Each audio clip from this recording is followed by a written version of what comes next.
Assalamualaikum warahmatullahi wabarakatuh. Perkenalkan, nama saya Fariska Aulia Putri dengan NIM G1C123002.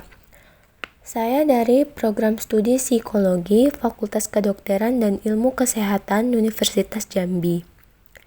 Di video kali ini, saya akan membahas salah satu materi sebagai tugas akhir mata kuliah Sejarah dan Aliran Psikologi.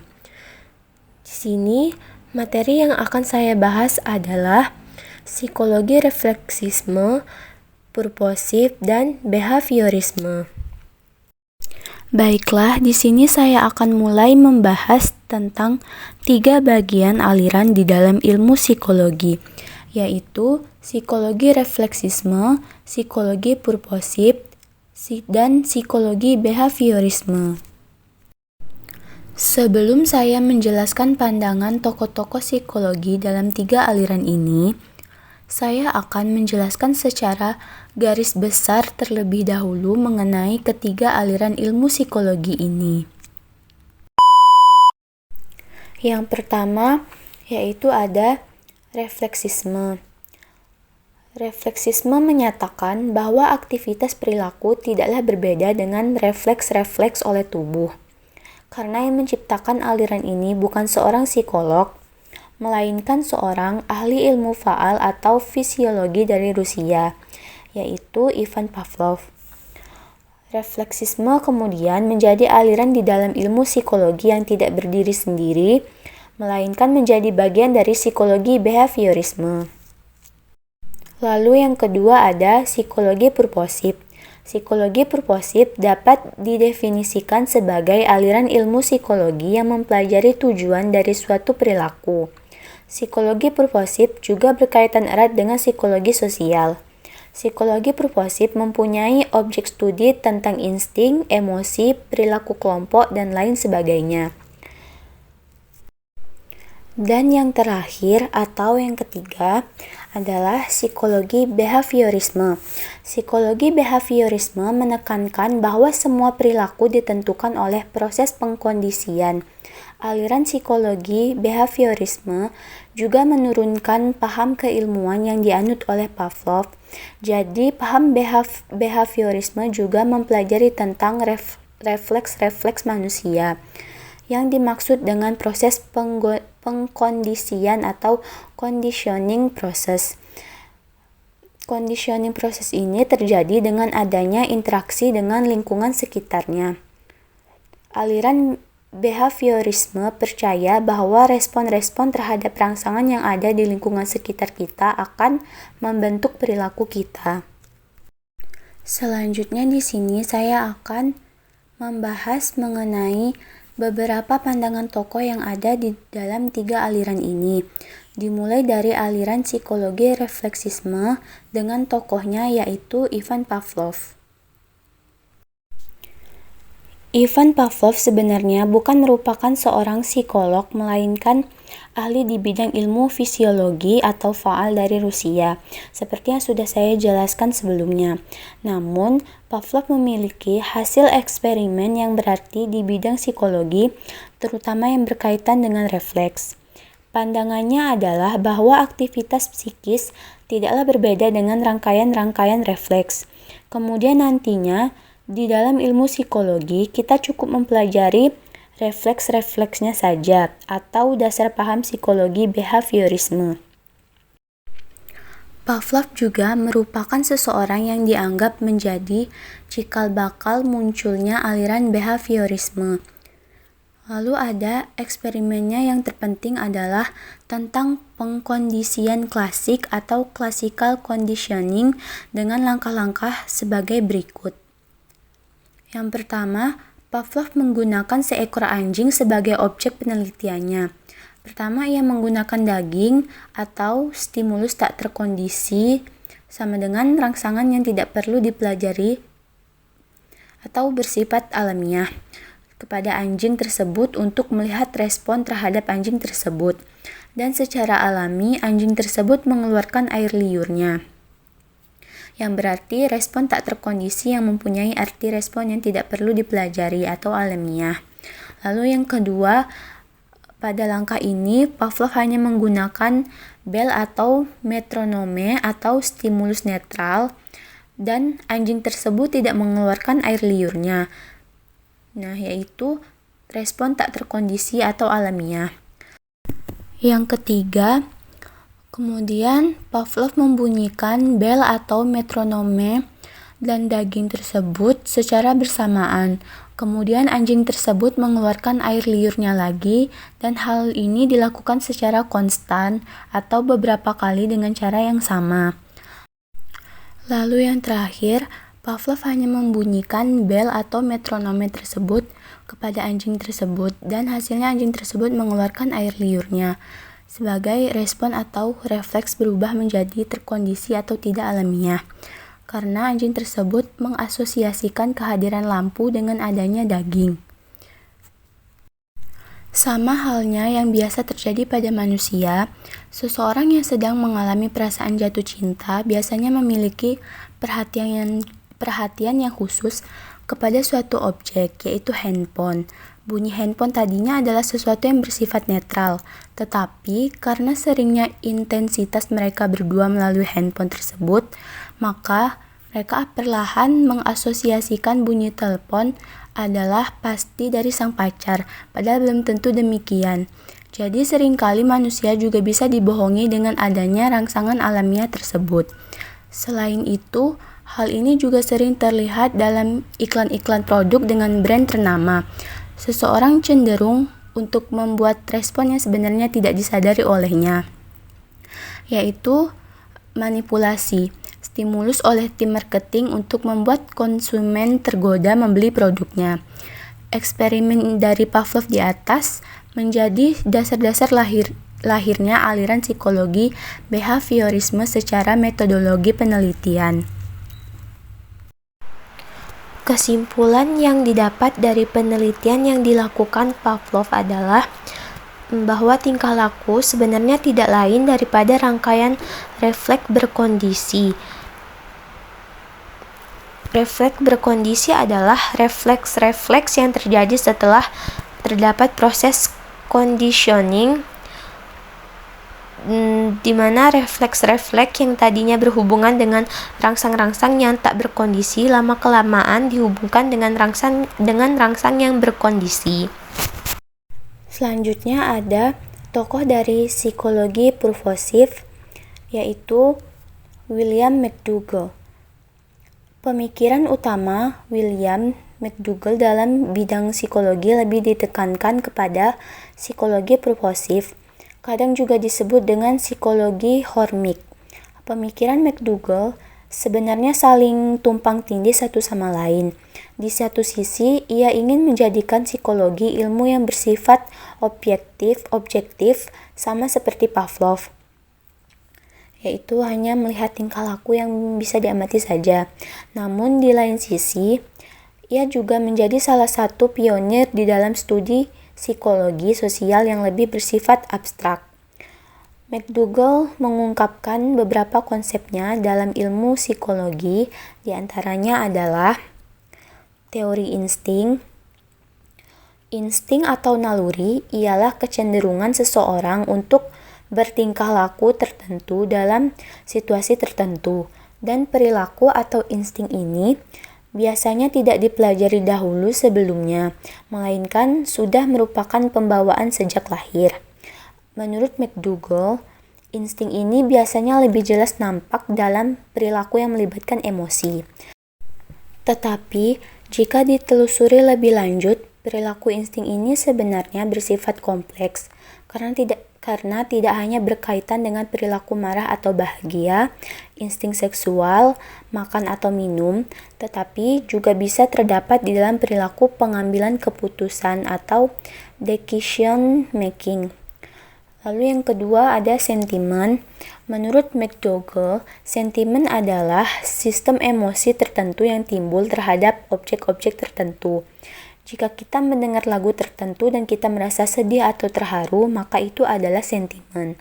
Yang terakhir dan yang ketiga, teori mengenai jiwa kelompok atau group mind.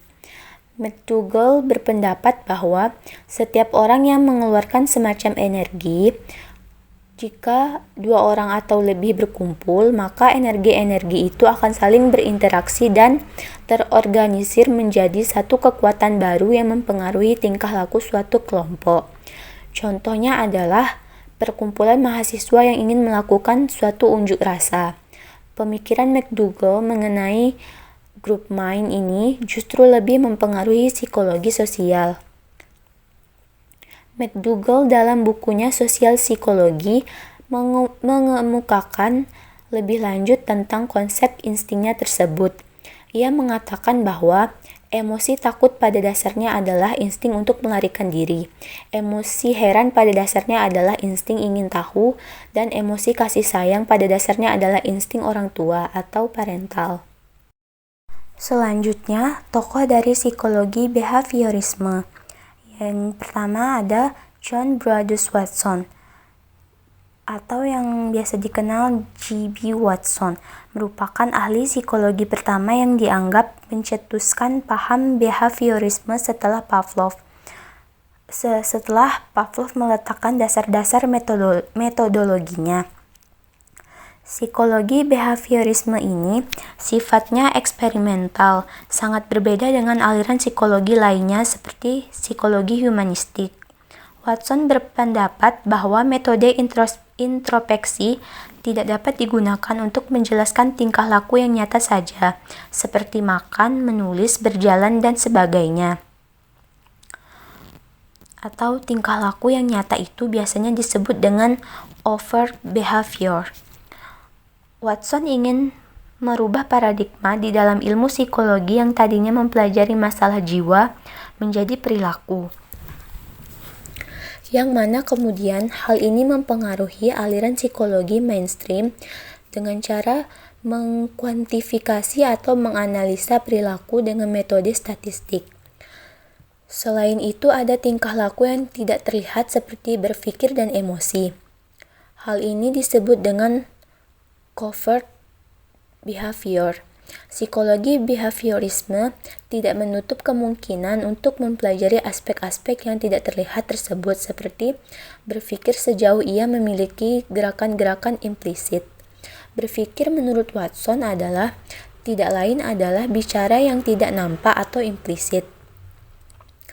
Seorang yang sedang berpikir menurut Watson membuat gerakan-gerakan lidah yang sangat lemah sehingga tidak nampak seperti berbicara. Namun hal ini tidaklah sepenuhnya benar karena seorang yang tidak mempunyai lidah karena suatu hal tetap bisa berpikir walaupun tidak bisa berbicara. Selain itu, ia juga mengungkapkan tentang emosi yang menurutnya tidak lain adalah gerakan-gerakan otot-otot kelamin yang implisit. Misalnya jika otot kelamin seseorang sedang menegang, maka timbul perasaan senang. Sedangkan jika otot-otot kelamin berhenti menegang, maka muncul perasaan tidak senang atau tidak enak. Tetapi, anehnya, emosi ini seringkali tidak berkaitan dengan masalah seksual saja. Jadi argumen Watson mengenai ini juga bisa dibantah. Sebagaimana Pavlov, ia mempercayai perilaku dan bahkan kebudayaan hanyalah merupakan refleks-refleks terkondisi saja. Ia bahkan berargumen dapat melatih 10 orang anak dan membuat masing-masing anak tersebut mempunyai kepribadian yang berbeda-beda, seperti pemalu, pemarah, pemberani, dan lain-lain. Yang kedua, masih tokoh psikologi aliran behaviorisme, yaitu Edward Chance Tolman. Tolman melanjutkan ajaran McDougall dengan mengungkapkan konsep psikologi purposive dalam behaviorisme. Ia mengatakan bahwa tingkah laku manusia secara mendasar adalah tingkah laku molar. Yang dimaksud dengan tingkah laku molar itu seperti perilaku bekerja, makan, tidur, dan lain-lain. Dalam tingkah laku molar ini terdapat perilaku yang tingkatannya lebih kecil, yaitu tingkah laku molekular. Yang dimaksud dengan tingkah laku molekular ini adalah saat seseorang sedang makan, misalnya gerakan menyendokkan nasi adalah salah satu contoh tingkah laku molekular. Tolman tidak menyetujui pendapat G.B. Watson yang lebih menekankan tingkah laku molekular atau refleks. Tolman memformulasikan pemikirannya dalam rumus sebagai berikut. B sama dengan F dalam kurung S, A, di mana keterangannya yaitu B behavior tingkah laku, F fungsi, S situasi atau stimulus, dan yang terakhir A antecedent atau hal-hal yang mendahului situasi. Jadi, tingkah laku adalah fungsi dari situasi dan hal-hal yang mendahului situasi tersebut. Adapun tugas psikologi menurut Tolman adalah mempelajari hubungan antara B dengan S dan A. Dengan cara ini, Tolman berpendapat bahwa psikologi dapat mencapai objektivitas yang maksimum. Masih pada tokoh aliran psikologi behaviorisme, yang ketiga ada Burns Frederick Skinner atau yang biasa dikenal sebagai Skinner. Skinner kurang sependapat dengan Tolman mengenai perumusan tingkah laku. Menurut Skinner, dengan adanya faktor A, yaitu hal-hal yang mendahului situasi ini, sangat bervariasi dalam perilaku manusia dan seringkali dijadikan alasan oleh para peneliti yang tidak dapat menerangkan suatu tingkah laku secara umum. Skinner berpendapat bahwa tingkah laku sepenuhnya ditentukan dengan situasi dan stimulus. Jadi rumus Skinner hanya menghilangkan faktor antecedent yang telah dibuat oleh Tolman, menjadi B sama dengan F dalam kurung S. Rumus ini seringkali disebut dengan teori SR dari Skinner. Untuk membuktikan kebenaran dari teori tersebut, dia melakukan eksperimen dengan cara operant conditioning sebagai berikut.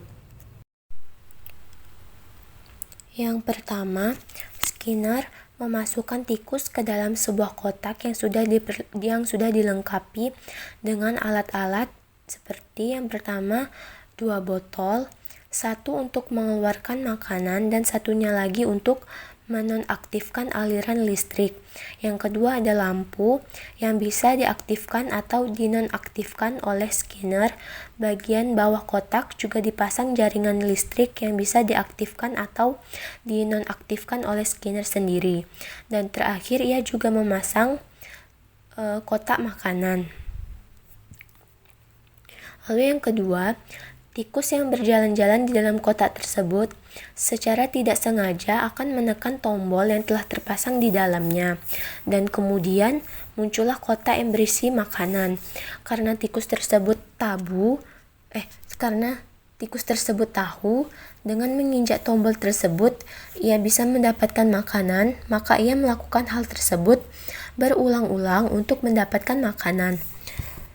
Tingkah laku ini disebut dengan tingkah laku operan. Karena tikus berusaha untuk membuat keadaan berubah dari yang tidak ada makanan menjadi ada. Skinner mendapatkan esensi bahwa perilaku manusia juga sama dengan tikus tersebut, yaitu suatu perilaku yang dianggap bisa menyenangkan dirinya akan dilakukan terus-menerus. Yang ketiga, pada tingkat lebih lanjut, Skinner membuat lampu menyala sebagai tanda bahwa adanya makanan di dalam kotak, dan tikus menekan tombol tersebut untuk mendapatkan makanan. Lalu tikus tersebut mengambil makanannya. Kemudian Skinner mencoba mengosongkan kotak makanan tersebut dan membuat lampu tidak menyala. Dan tikus berusaha menekan tombol tersebut dan tidak mendapatkan adanya makanan. Kemudian Skinner mengalirkan aliran listrik untuk menyengat tikus sebagai punishment karena tidak mengikuti aturan untuk mengambil makanan. Hal ini seringkali kita jumpai dalam masyarakat. Misalnya seseorang menderita penyakit jiwa yang sudah parah. Seorang psikiater yang merawatnya bisa melakukan shock terapi terhadap dirinya untuk menghentikan kebiasaan negatifnya, atau sama dengan Skinner's punishment terhadap tikus. Lalu yang keempat, Tikus tersebut akhirnya belajar untuk membedakan stimulus. Makanan hanya bisa didapatkan olehnya jika lampu dinyalakan oleh Skinner dan tombol ditekan. Sedangkan pada saat lampu tidak menyala, maka dia tidak akan menekan tombol untuk mendapatkan makanan. Jadi tikus bisa membedakan lampu yang saat ini menjadi stimulus diskriminasi. Baiklah, mungkin hanya sekian yang dapat saya sampaikan. Jika ada kekurangan atau salah kata, saya mohon maaf. Saya akhiri. Wassalamualaikum warahmatullahi wabarakatuh.